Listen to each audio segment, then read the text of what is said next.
Se quello in cui credi lo tieni per te, non ha valore. Se quello in cui credi non ha valore, lo tieni per te. Sei stato creato per dare, non per trattenere. Questo è il momento di aprire la bocca.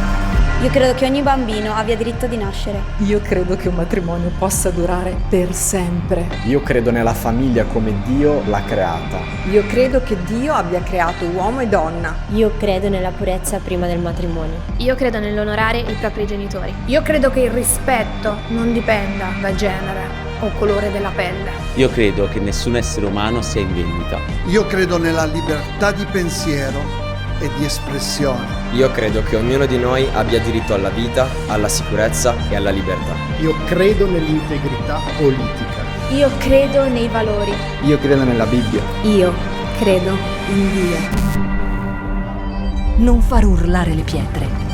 Urla anche alle pietre.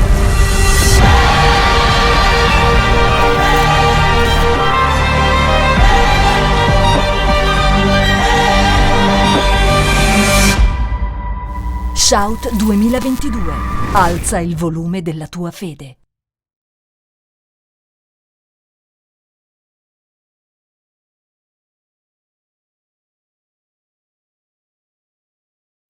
Amém. Eu queria pedir para você abrir, então, livro de Filipenses, capítulo 4, a partir do versículo 4. Enquanto você abre aí, eu ouvi alguns comentários a respeito do parquinho. As crianças têm já o seu parquinho, os homens também têm o seu parquinho montado ali do lado, né? As mulheres falaram que vão arrumar a cozinha bem... Não? Vai fazer... Próxima reunião de mulheres, churrasco, e a gente vai servir. Está tudo junto. Filipenses, corremos muito risco agora. Né? Capítulo 4, versículo 4. Diz o seguinte: alegrem-se sempre no Senhor. Novamente direi, alegrem-se. Seja a amabilidade. Eu gostaria que vocês prestassem atenção em algumas palavras, e essa é uma palavra importante para nós prestarmos atenção. Seja a amabilidade de vocês, a amabilidade de vocês conhecida por todos, porque perto está o Senhor. Não andem ansiosos por coisa alguma. Aqui está até em vermelho, né? Mas em tudo, pela oração, pelas súplicas e ação de graças, apresentem os seus pedidos ao Senhor. E a paz de Deus, que excede todo entendimento, guardará os seus corações e guardará suas mentes em Cristo Jesus. Amém? Quando Paulo fala aqui, né, nesse texto, sobre não andar ansiosos, aqui o parquinho, gente. O parquinho. Penso que existe um delay. Ele fala ao mesmo tempo sobre esse estado de estar ansioso ou não estar ansioso, você ser uma pessoa ou estar uma pessoa amável. E quando nós falamos de um estado assim, de ser amável, a amabilidade de vocês ser conhecida por todos, está falando, é claro, da nossa vida prática. Amém? Eu não sei se você sabe quando você está amável e quando você não está muito amável, né? A gente sabe, né? A gente olha assim para uma pessoa e vê se ela está para bons amigos ou não, né? Mas aqui Paulo, ele é mais preciso, ele traz a respeito de uma amabilidade. E essa amabilidade, ele coloca ela junto no mesmo pacote como um reflexo do nosso estado de estarmos preocupados, de estarmos ansiosos com as coisas ou nós estarmos confiantes. Ele exorta os irmãos. Ele está trazendo uma palavra aqui para uma igreja. E ele fala a respeito, então, dessa revelação para essa igreja, deles ficarem alegres, mesmo quando as situações ali não forem tão positivas. Eles estarem guardados nessa palavra, mesmo sem entender todas as coisas, que eles pudessem ter o entendimento deles no Senhor. E isso excederia os seus padrões naturais, e eles poderiam então descansar. Agora, nós sabemos que o contrário, isso também é uma grande realidade. Paulo fala só de uma parte, mas a gente entende então o contrário. O contrário aqui de estar ansioso resulta então num comportamento inversamente proporcional. Tristes, chateados, sem paciência e sem paz. Então, se você de repente acha alguma dessas coisas, Paulo aqui está dizendo que elas são frutos de alguém que está andando de uma forma ansiosa. E eu não sei se você... Não vamos falar de você, vamos falar do outro, tá? Eu não sei se você já esteve perto de alguém, ou se essa pessoa que está próxima aí a você, você já percebeu ela em algum momento um pouco ansiosa, quase com vontade de te dar uma mordida. E isso acontece, literalmente, eu levo na minha carne as marcas de Cristo, né?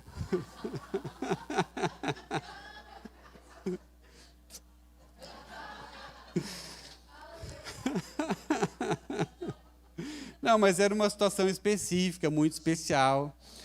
Estava para ganhar o nosso primeiro filho, né? E toda aquela situação, aquela coisa, o que acontecerá. E daí eu estava próximo da cama ali.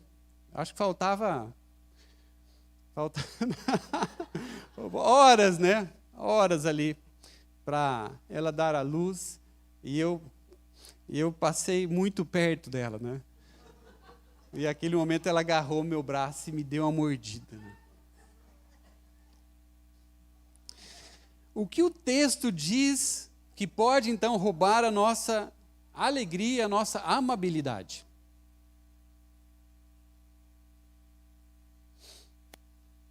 O nosso estado de ansiedade.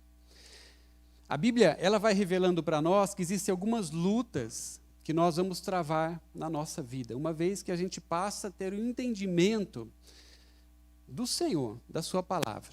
A primeira que a Bíblia vai destacando para nós é a nossa grande luta, né? A luta da nossa carne contra o nosso espírito. O livro de Romanos diz que quando nós passamos a conhecer o Senhor, o nosso espírito ele é vivificado, ele é ligado. E a partir daquele momento a gente passa a ter uma revelação que nós somos filhos de Deus. O texto de Romanos fala exatamente sobre esse ponto. E a partir daí o nosso espírito ele passa a estar ligado. E nós passamos a ter então o entendimento espiritual das coisas que estão ao nosso redor, a nossa vida. Como nós oramos agora a respeito das eleições, o nosso espírito, uma vez que ele é ligado ao Espírito do Senhor, ele passa a ter um entendimento sobre todas as coisas. Então, a Bíblia fala que existe essa primeira luta, que é a luta da nossa carne, dos nossos desejos, de quem nós somos, a nossa natureza, contra as coisas do Senhor. Agora, existe, então, uma segunda luta, que a gente daí vai caminhando nessa disputa de espírito e carne, ver quem vai ganhando mais espaço para ter mais força dentro de nós, que é essa luta aqui, também da mesma forma muito importante, que é a luta da nossa ansiedade contra a nossa confiança. Ansiedade. Ansiedade como a preocupação antecipada das coisas que nós não conhecemos e nós não temos absoluto e nenhum controle. A ansiedade, ela passa a ser uma crise de controle.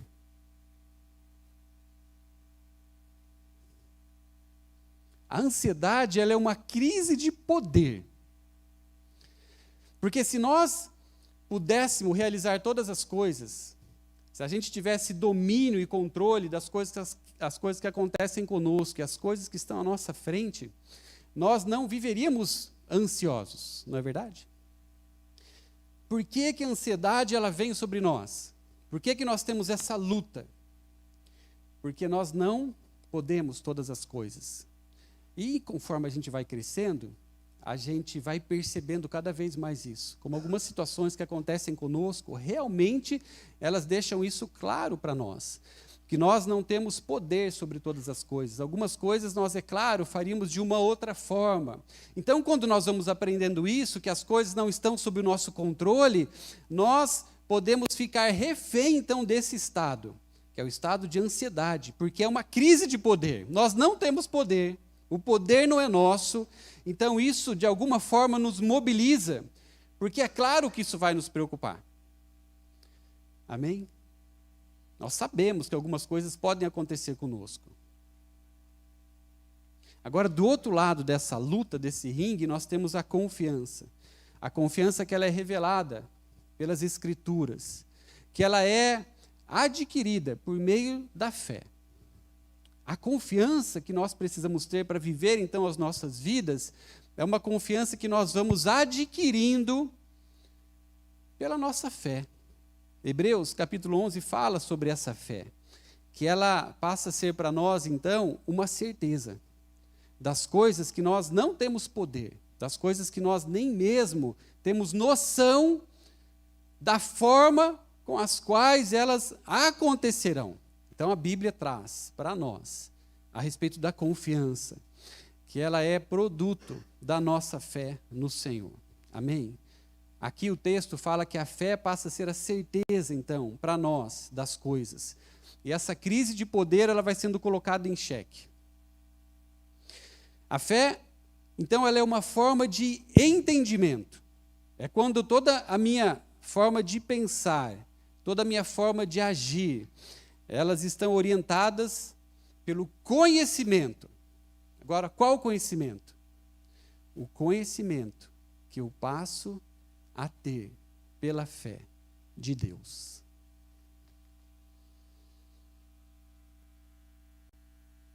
Eu tenho uma tamanha convicção de quem é o Senhor, que isso passa a gerar em mim paz e a estabilidade que eu preciso para a minha vida. Então, a gente entra aqui em algo que não tem como funcionar se for teórico. Amém? Ansiedade a gente sabe que tem. Não precisa nem gastar muito tempo, trazer muitas definições, porque a gente sabe muito bem o que é ansiedade, o que é viver ansioso. A gente sabe muito bem como algumas situações nos pegam, e se a gente não tomar cuidado, elas vão realmente, como Paulo aqui traz esse esclarecimento para a igreja. E às vezes a gente vê algumas palavras, algumas frases, alguns textos que eles mostram como uma vitrine as coisas que realmente acontecem dentro de nós.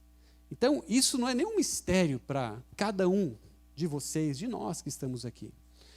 Quando nós ficamos presos nessa luta, quando nós estamos ainda nesse embate, sabe? Nessa crise de poder por não conseguir realmente dominar todas as coisas e nem fazer com que a nossa vontade ela seja estabelecida, nem mesmo dentro da nossa vida, muitas vezes dentro da nossa própria casa. Nós ficamos muito próximos de viver, então, uma vida inteira dessa forma que Paulo chama a atenção da igreja, que eles precisariam escapar. E eu creio que o Espírito Santo está trazendo isso para nós nessa manhã, que a gente precisa escapar deste lugar de ansiedade, porque senão nós seremos pessoas como nós sempre fomos, não é? Porque se o nosso estado de alegria, de amabilidade, ele depender das coisas estarem sob o nosso controle, estarem dando certo, que diferença aconteceu dentro de nós? Nenhuma. E Paulo, então, aqui, como sempre fez, ele traz algo para a igreja, mostrando, olha, existe um estado que é um estado que nós precisamos fugir dele. E como nós fugimos, então, de uma vida ansiosa? Que ele revela que é, no fundo, uma crise de poder, que você não quer abrir mão. É você depositar toda a sua esperança no Senhor. Mas como isso na prática acontece? Só de uma forma. Quando nós lidamos com tudo isso. E nós passamos a nos preocupar em conhecer de fato quem é Deus. Amém? O conhecimento de Deus é a única coisa que pode fazer com que a gente viva, então, essa vida independente dos resultados. Amém? É pelo meu conhecimento de Deus que eu não sou ansioso pelo dia de amanhã. Conhecimento de quem Deus é. É o conhecimento de Deus, então, que nos dá esses olhos de fé e olhos de confiança. Agora, porque é muito difícil para alguns de nós, ou talvez para a maioria de nós, confiarmos em Deus. E aqui a gente está lidando, mais uma vez, com algo que é bastante delicado na nossa vida.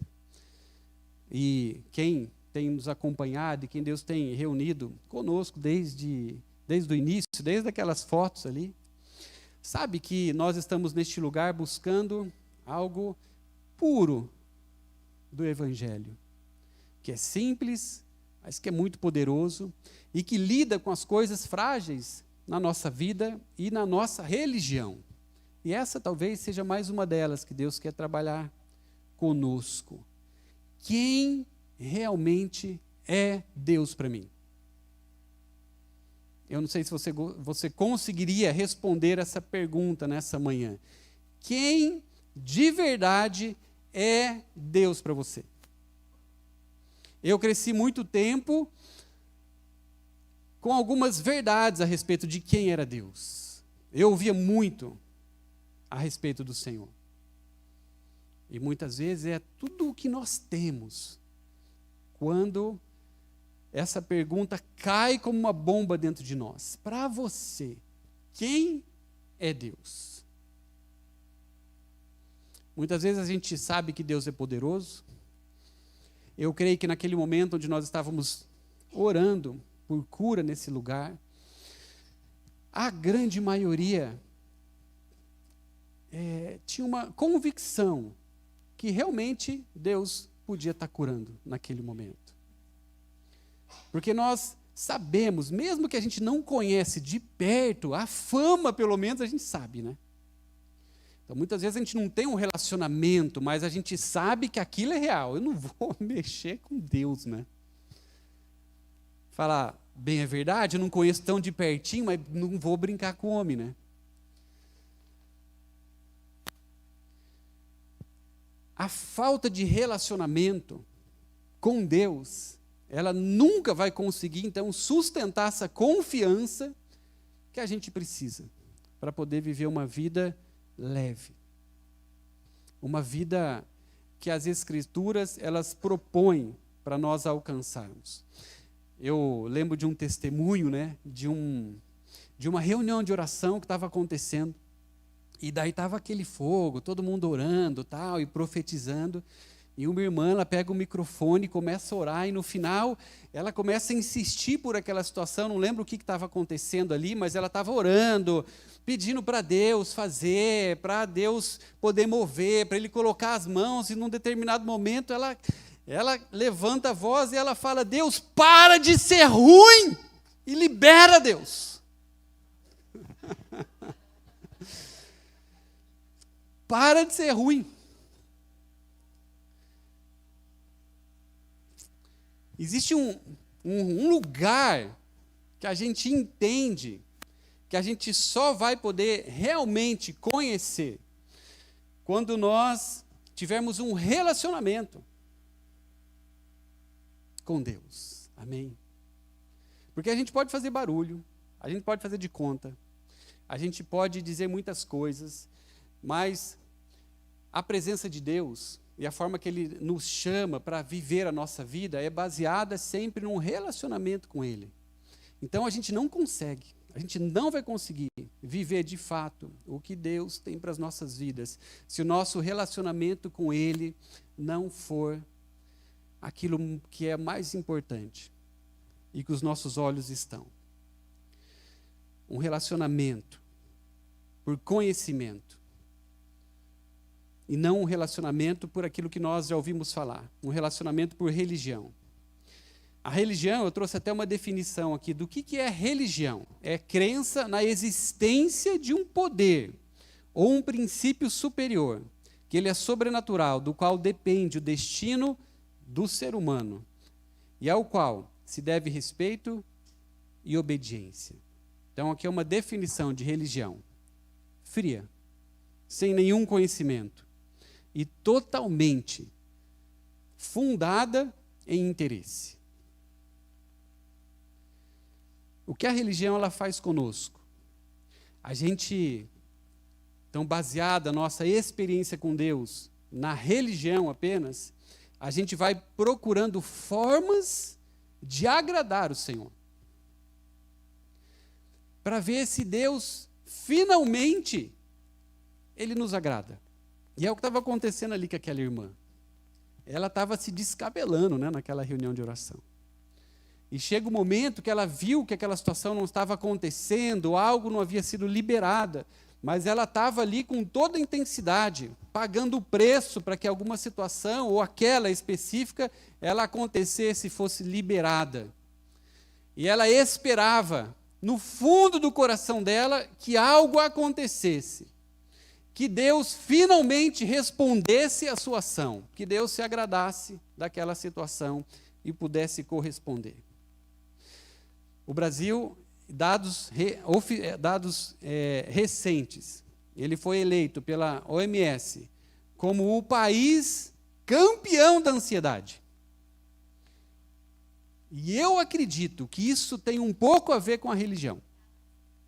Itália em segundo, né? Itália acho que não conta, né? Itália não se compete.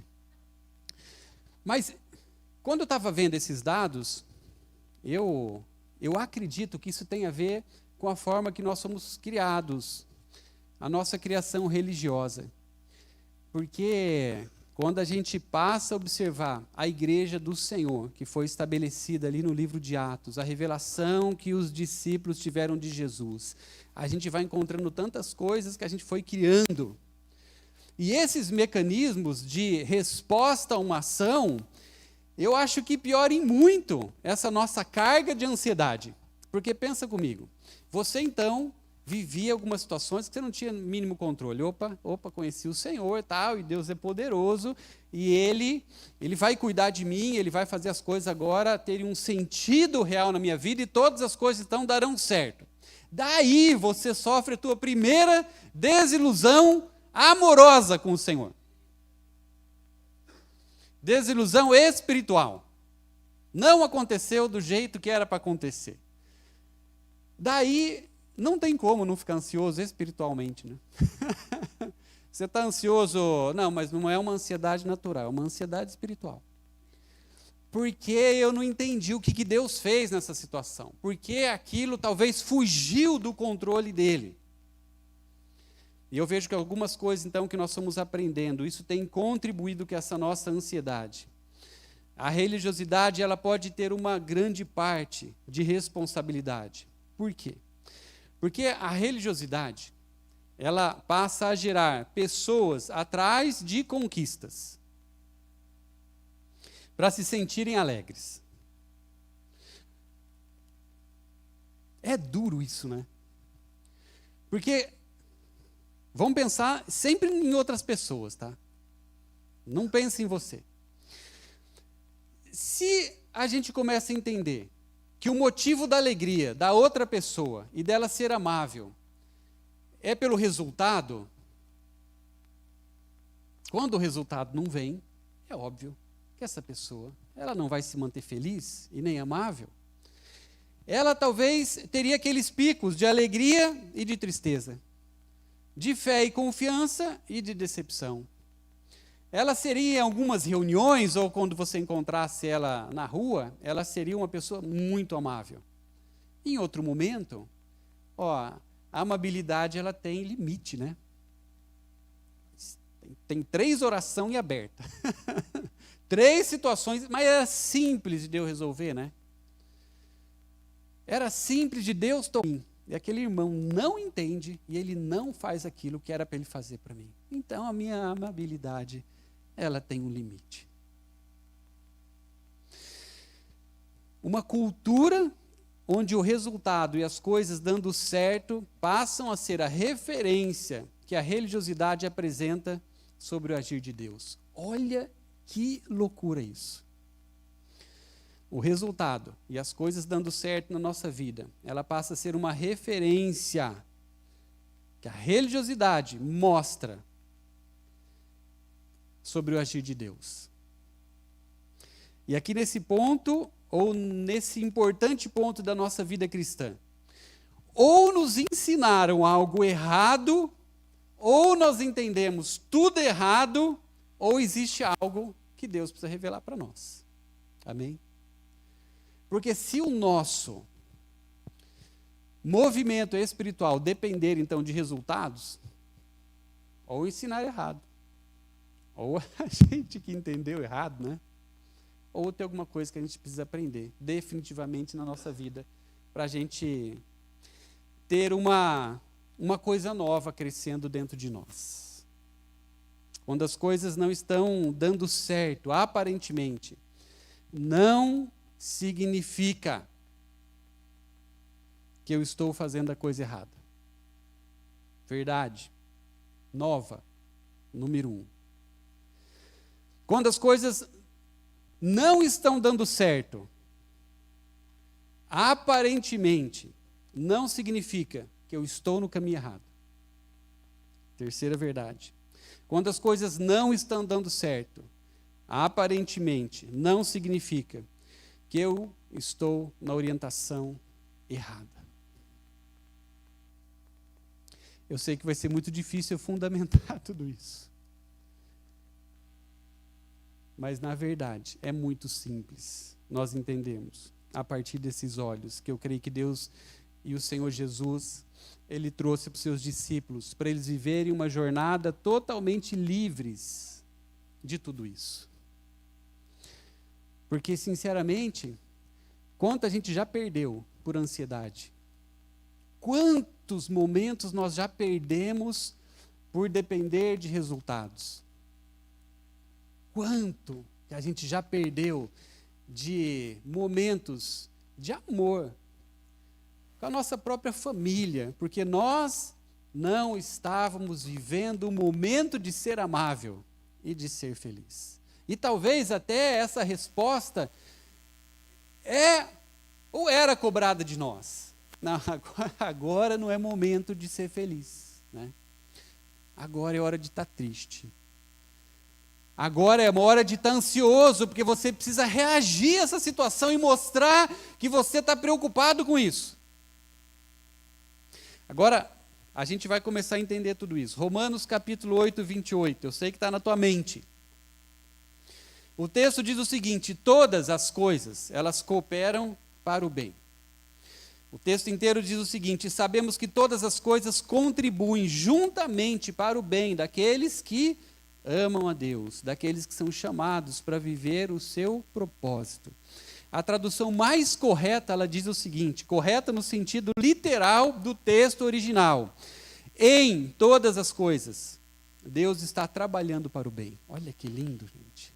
Em todas as coisas, Deus ele está trabalhando para o bem. Porque todas as coisas nós também sabemos que precisamos enfrentar, que no meio de todas as coisas existem consequências que nós colhemos, de escolhas erradas que a gente, com o nosso livre-arbítrio, fez na nossa vida. Decisões que nós tomamos. Mas o texto aqui garante algo tão especial para nós, que mesmo assim, em todas as coisas, Deus está trabalhando para o bem daqueles que o amam. E muitas vezes a ansiedade vai sendo alimentada, então, por uma falta de resposta que a religião busca. Ou melhor, um conhecimento raso sobre Deus e uma expectativa errada sobre o Evangelho. É usar as promessas como uma ferramenta para pressionarmos a Deus. Eu não sei se você já fez isso, né? Não, né? Deus tem uma promessa, Deus. Deus, lembra da tua palavra e para de ser ruim. Deus, para de ser ruim, Deus. O Senhor falou que ia acontecer. E assim, Deus, o Senhor fez na vida do meu irmão. Fez, está fazendo, né? Para de ser ruim comigo, Deus. é um conhecimento raso. É usar as promessas como uma forma de pressionar, baseado em algo que nós entendemos que nós deveríamos receber, que nós devemos receber, na expectativa do que ele vai fazer por nós. E Paulo, gente, resume a religiosidade em um texto que é mais um daqueles que fica como sugestão para uma tatuagem. Diz o seguinte: toda religiosidade, o centro é o próprio umbigo. Fala Filipenses capítulo 3, literal é assim: os ritos religiosos, os dominadores desse século, esses fizeram do seu ventre o seu Deus. Trazendo para uma linguagem mais acessível, né? Toda religiosidade, o centro dela é o próprio umbigo. Porque a gente está falando sempre sobre nós. Olha que loucura que a gente chegou, né? A gente tem um Deus para fazer as coisas que nós entendemos, porque a gente já caminhou, né? Eu, por exemplo, com mais de 40 anos. Mais de 40 anos. Mais de 40, João. Tem mais de 40. A gente saberia fazer algumas coisas, né? E a gente vai entendendo tudo isso, então, que a religião, ela vai fazendo algumas coisas muito ruins dentro de nós. E ao contrário, ou no outro lado desse ringue, né, está então o conhecimento do Senhor, que nós precisamos buscar para que o nosso parâmetro seja o Senhor e o amor que Ele tem por nós. Agora, esse texto diz que a religiosidade, então, ela cria um ídolo cheio de poder, que ele, uma vez que ele for agradado, ele vai me dar aquilo que eu mereço. Mas como Deus, ele não se corrompe pela nossa necessidade e interesse. Essa é a definição de santidade de Deus. Quando a Bíblia traz que Deus é santo, fala a respeito que ele é reto. Ele não se corrompe, ele não muda. Sua palavra, ela não vai para a direita, não vai para a esquerda. O santo aqui não é no sentido de sagrado. Deus também é sagrado. Mas a santidade do Senhor é revelada na sua retidão. E como Deus é santo, Deus é reto, ele não se corrompe, nunca isso vai acontecer, por uma tentativa nossa de manipulação contra as suas promessas que ele fez por nós. E em meio a tudo isso, o que acontece? Jesus faz com que a religião ela entrasse em colapso. E é o grande problema que Jesus teve. Quando você passa a estudar, então, todo o movimento de Jesus, dos seus discípulos, por que a religião, então, era sempre tão confrontada pelo Senhor? Porque a religião, na verdade, estava revelando algo que não era verdade e continua tentando fazer isso. A religião, ela pode nos afastar de um Deus que é simples, acessível, puro. Esse foi talvez o choque que Deus usou para nós irmos para a Itália 3 anos atrás, iniciarmos uma obra ali, que todos nós fazemos parte, sempre precisamos lembrar disso, de orar por aquela igreja ali na Itália, em Bérgamo, porque nós descobrimos um país religioso no máximo, mas muito afastado de conhecer quem Deus é, na intimidade. E quando eu falei isso para uma italiana, aquela italiana da missa, que ela podia ter um relacionamento direto com Deus, ela começou a chorar naquele momento, porque aquilo para ela estava tão longe do que a religião, então, estava trazendo como entendimento para ela. Jesus faz com que toda essa situação religiosa entre em colapso. E eu finalizo com uma história que vai revelar o não andar ansioso, que é claro, Jesus, ele apresenta para nós. Mesmo quando as coisas dão certo, mesmo quando as coisas não dão certo. E como Jesus, ele lidou com isso. Eu vou ficar agora no capítulo 2 de Lucas. Te convido você depois ler todo esse capítulo, mas é um capítulo que fala em um dos evangelhos a respeito do nascimento de Jesus. Estou com o texto aqui aberto e existe um detalhe incrível dessa história, que muitas vezes passa desapercebido por nós. O texto aqui, Lucas capítulo 2, bem no início, diz que Jesus ele nasceu em uma época específica. Então vamos guardar tudo isso que estava acontecendo e que hoje continua tentando ser influência para nós, a religião e a forma distante de conhecer o Senhor. E Jesus, ele vem no momento que Deus faz algo para que tudo isso fosse confrontado. Quando Jesus, ele nasceu, ele estava numa época que a Bíblia diz que era um recenseamento. Alguém sabe o que é um recenseamento? É um censo. É uma contagem, é uma pesquisa que é realizada com todos os habitantes de um determinado território, a fim de obter a informação acerca das condições da vida das pessoas. O recenseamento nada mais é que uma convocação para saber quem é e quem não é. O governador da Síria, ele fez uma convocação para saber quem é de verdade e quem era de mentira, quem existia e quem não existia. E se você de fato está, se você de fato é, ou se você, com tudo isso que foi acontecendo com você, que foi acontecendo conosco, é uma propaganda enganosa. Porque a gente, em alguns momentos, corre o risco de ser uma propaganda enganosa, uma fraude da identidade cristã. Pensa no outro sempre. Jesus, eu creio que ele não poderia ter nascido no momento mais propício. Ele veio para revelar quem é e quem não é. Amém? E a gente sabe disso. Diante da presença do Senhor, a gente não tem nem coragem de tentar apresentar algo que não existe. Ele veio quebrar, então, esse sistema religioso que operava sobre o mundo e produzir um verdadeiro conhecimento de Deus.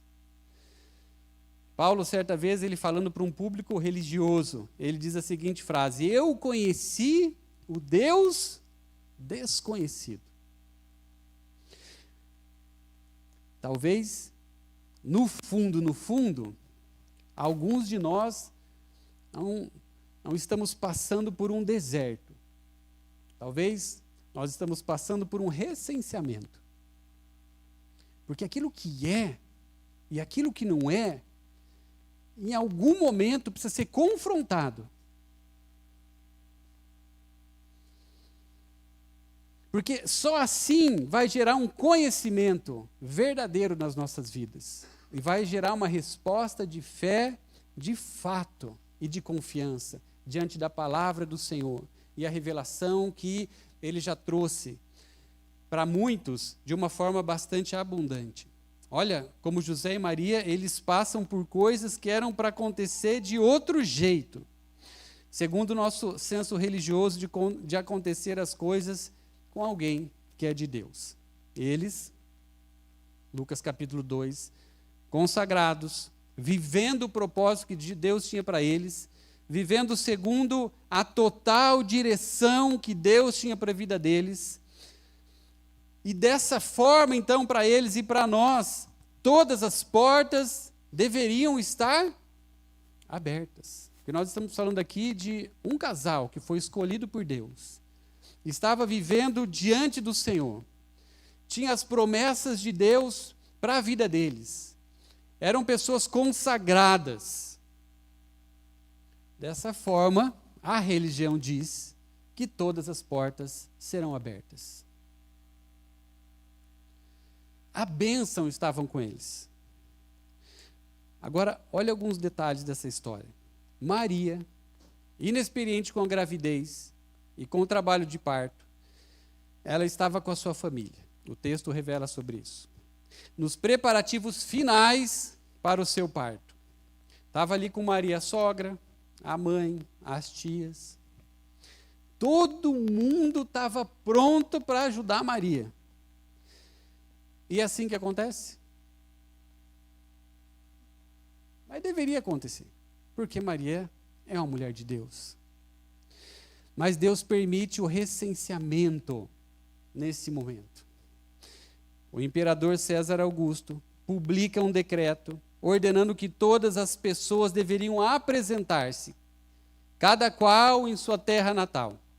José e Maria foram de Nazaré, a cidade de Davi, que se chama Belém, por ser membro da casa e da família de Davi. Maria e José, eles atravessaram nesse momento delicado da vida deles, importante da vida deles, praticamente toda a Palestina, cerca de 120 quilômetros. Uma viagem de 120 quilômetros. José pega Maria, coloca ela em cima de uma mula para ela viajar, quase dando à luz, faltando poucos dias para ela ganhar Jesus. E aqui, isso precisa começar a revelar para nós algumas coisas que muitas vezes estão acontecendo conosco, que a gente vai colocando sempre no campo do que está acontecendo, Deus? Essa não era a hora para isso acontecer. Pensa numa viagem, pensa no estresse. Imagina você e sua esposa grávida, já falei que já levei até mordida, viajando de mula, rumo à fila do recenseamento, com tanta coisa importante para acontecer, mas bebê quase nascendo, tanta coisa importante ali acontecendo. Essa era a hora de um recenseamento? Vamos falar a verdade, tá, uma coisa importante? Mas perto do nascimento de Jesus, perto de algo ali que havia sido prometido, algo que influencia hoje a nossa vida, próximo ali de ganhar luz. A gente tem uma experiência que quando a gente estava ali para a gente, né? Eu tive 3 partos naturais junto com a Lê. E ela estava ela estava quase, né? Naquela vigília, a gente com o contato da médica e durante a madrugada a bolsa dela rompeu. Ligou para a médica e falou: a bolsa rompeu, tal, né? Como? 5 da manhã, detalhes.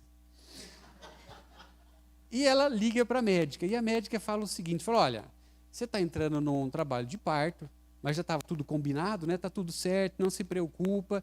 Então, é um processo natural, então não precisa nem ficar na cama, né? Dá uma andadinha, tal, e a hora que amanhecer o dia, você vem aqui para a clínica, que era do lado do hospital, a gente vai para o hospital e está tudo certo.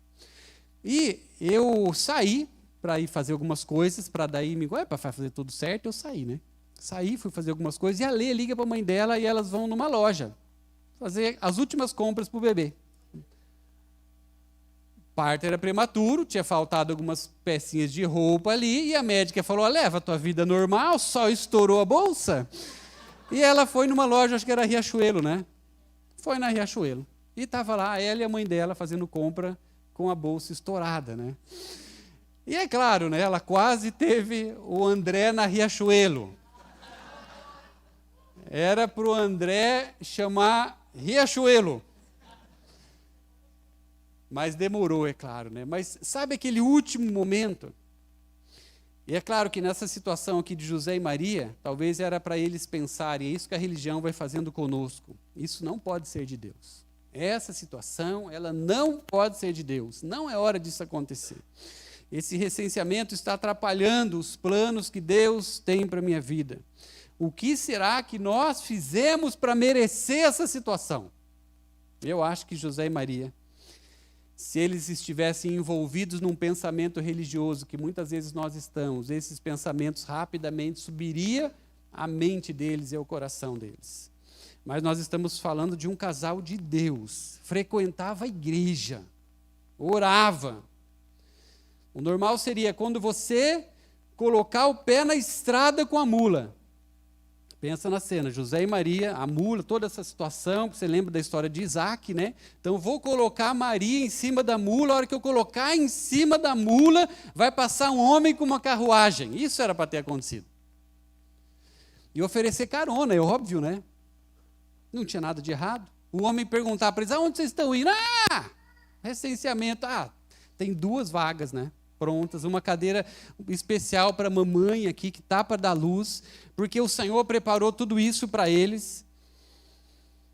e a carruagem indo direto para Belém. Mas isso aconteceu? Não, não aconteceu. Se acontecesse, com certeza José diria, né? Tá vendo, Maria? É de Deus, ó. É de Deus a situação. Deus está no controle. José chega em Belém atrás de um hotel. O texto diz isso. E o que acontece? Quer dizer, o que aconteceria no nosso pensamento religioso? José e Maria sendo um casal ungido. Eles chegariam no hotel. Quando eles chegassem naquele quarto, na recepção daquele hotel, daquela hospedaria, o atendente diria: José do céu, você é o cliente número 1000. Você acaba de ganhar a suíte master. Pode entrar. Isso é o que era para acontecer. Outro dia eu vi um testemunho, ele acho que contou quando ele estava na conferência do pastor Luciano Subirá, e ele falou que ele chegou no avião para fazer o check-in, viagem para lá e para cá. O cara ali da companhia reconheceu ele e ofereceu para ele um upgrade. E ele foi de primeira classe. Falou que ele estava lá, né, deitado no avião. Né? É isso que acontece, não é? Era isso que deveria acontecer com José e Maria. Primeiro, a carruagem era para estar lá. Segundo, chegando no hotel, era para ter, é claro, o melhor quarto disponível para eles. Por que isso acontece? Com uma família de Deus, que faz tudo direitinho. Como que eles chegaram no hotel e não existia lugar para eles? Que igreja era essa que José e Maria estavam frequentando? A culpa pode ser dessa igreja. Mas é isso que a religião vai fazendo com a gente muitas vezes. Amém? A gente vai interpretando as coisas com um filtro religioso. Não a partir de um relacionamento com Deus. Porque, para ser bastante franco agora, para nós terminarmos e podermos orar a respeito disso.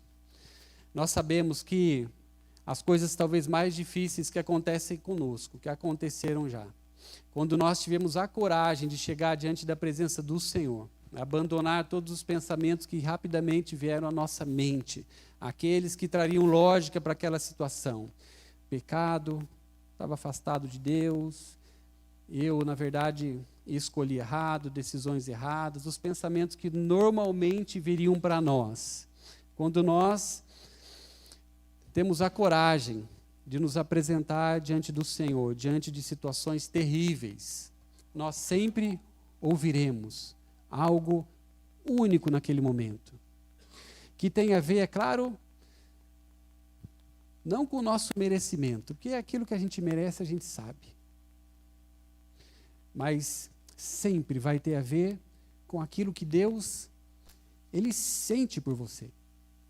Isso é o que a religião nunca conseguiu fazer com ninguém. E vai continuar sem conseguir fazer. Porque a religião ela vai tendo esse limite. Esse, talvez, último estágio que ela pode chegar.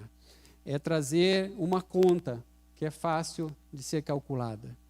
Mas quando nós passamos a conhecer o Senhor, muitas vezes nós seremos constrangidos pelo seu amor, porque nós vamos saber que não foi pelo nosso esforço, não foi pelo nosso resultado. É claro que nós sabemos a respeito da lei da frutificação, nós sabemos tantas coisas, mas tudo isso sempre vai girar em torno de um relacionamento, sempre vai girar em torno de um Deus que te ama e que volta ali para essa revelação de Romanos, que vai fazer então com que todas essas coisas elas possam cooperar para o teu bem. E o olhar do Senhor nunca é limitado a isso que a gente vive aqui. Amém? A essa experiência que nós vivemos nessa terra. Existe algo sempre maior. Amém? Existe algo sempre maior. E eu creio que Deus está te chamando a você dar um passo nesse sentido. Esquecer talvez as coisas que você já ouviu sobre a religião, que talvez sempre fizeram sentido para você e que as tem te afastado do Senhor. Talvez por culpa, por medo, por não se sentir adequado, por estar diante do Senhor. Mas Ele nunca vai revelar aquilo que a religião apenas revela. Ele vai sempre falar do seu amor. Amém? Sempre. E muitas coisas talvez até Ele vai liberando para que você chegue nesse ponto de entender que precisa dele. Amém? O texto ele é realmente desafiador para nós. Alegrem-se sempre no Senhor. Eu falo isso mais uma vez, alegrem-se, seja a vida de vocês, a amabilidade de vocês, a forma de vocês viverem conhecida por todos, porque o Senhor ele está próximo. Não andem mais ansiosos por alguma coisa. Parem de tentar fazer essas contas que vocês estão fazendo, que elas nunca fecharão e você sempre vai ficar ansioso, preso na sua lógica de entender as coisas que acontecem e que continuarão acontecendo. Mas, pela proximidade do Senhor, agradeçam, apresentem as coisas a Ele, apresentem todas as suas coisas, e a paz de Deus, que vai exceder então todo esse entendimento, vai guardar o coração de vocês e as suas mentes em Jesus. Amém? Aleluia. Vou pedir para você ficar em pé. Religião versus conhecimento de Deus. O livro de Jó, talvez, é um dos momentos mais complicados para explicar também as coisas que acontecem com uma pessoa, né? Com um homem de Deus. A Bíblia fala a respeito de Jó, que ele era um homem bom, era um homem justo. A história se repete, várias histórias a gente vai encontrar assim na Bíblia.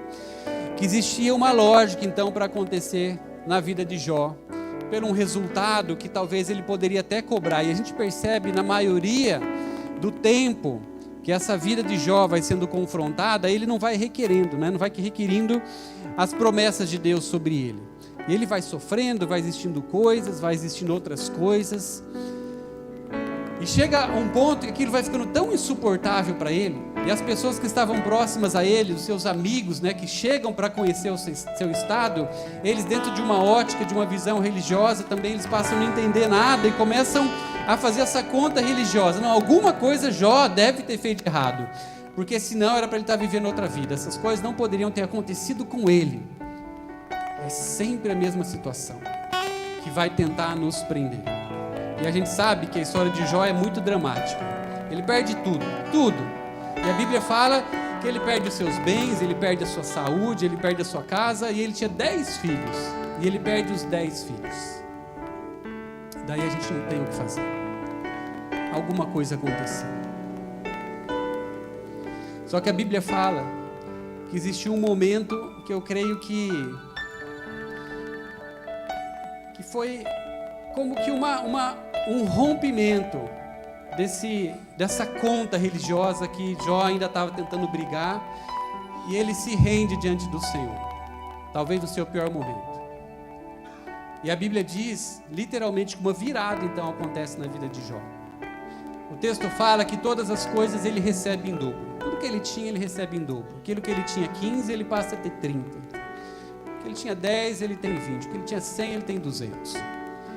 E ele, depois disso, ele tem 10 filhos novamente. 10 filhos. É a única coisa que ele não teve dobrada. E uma vez eu estava lendo esse texto e olhava para esse texto e falava, Deus, eu entendo tudo aqui, né? Porque tudo ele teve dobrado e os filhos ele teve mais 10. Que bênção! Uma nova história. E o Senhor, ele falou para mim que os filhos também ele teve dobrado. Ele criou seus filhos. A Bíblia diz que Jó era um homem bom e justo. E um homem bom e justo, como a gente fez aqui hoje, antes de iniciar esse tempo de palavra, eles consagram seus filhos ao Senhor. Seus filhos eram consagrados, ensinados no caminho do Senhor. E aqueles filhos estavam com Deus. Eu creio que Deus revelou isso para Jó. Os meus 10 filhos, eles foram para a presença do Senhor. Aprove o Senhor aqui. O Senhor guardou os seus 10 filhos e trouxe outros 10. Ele teve dobrado também. Amém. Muitas vezes a gente não vai conseguir fechar todas as contas. Às vezes Deus revela algo. Às vezes a gente demora para entender, às vezes a gente nunca vai entender. Mas o que eu gostaria de deixar para vocês nessa manhã é a respeito de um amor disponível para você no relacionamento e nos braços do Senhor, amém? Algo que nunca ninguém, em nenhuma situação vai poder te roubar. Algo que você pode até ser evitado em alguns momentos e ter a ansiedade tão próxima, mas ela vai fugir, porque ela não vai ficar nesse mesmo lugar entre você e a presença do Senhor. Ela sai, ela escapa, amém?